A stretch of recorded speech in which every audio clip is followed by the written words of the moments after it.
ব্ৰাজিলত বিমান দুৰ্ঘটনা বিমানখনত থকা ৬২ জন লোকৰ মৃত্যু ব্ৰাজিলৰ সাও পাউলত এখন যাত্ৰীবাহী বিমান দুৰ্ঘটনাগ্ৰস্ত হয়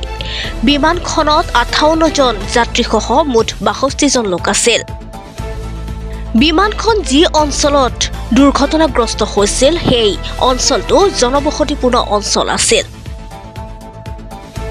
বিমান সংস্থাৰ মতে বিমানখন সাও পাউলো আন্তঃৰাষ্ট্ৰীয় বিমানবন্দৰলৈ যোৱাৰ পথত দুৰ্ঘটনাগ্ৰস্ত হয় বিমানখনত মুঠ যাত্ৰী আছিল ৫৮ জন লোক বিমানখনত পাইলটকে ধৰি মুঠ ৪ জন ক্ৰু মেম্বাৰ আছিল অৱশ্যে দুৰ্ঘটনাৰ কাৰণ বিমান সংস্থাটোৱে অৱগত কৰা নাই আৰু বিমানখন দুৰ্ঘটনাগ্ৰস্ত হয় ভিনহেডো চহৰত দুৰ্ঘটনাৰ পিছতেই ঘটনাস্থলীত অগ্নিনিৰ্বাপক বাহিনী সামৰিক আৰক্ষী আৰু অসামৰিক প্ৰতিৰক্ষাৰ বিষয়াসকল ততাতৈয়াকৈ উপস্থিত হয়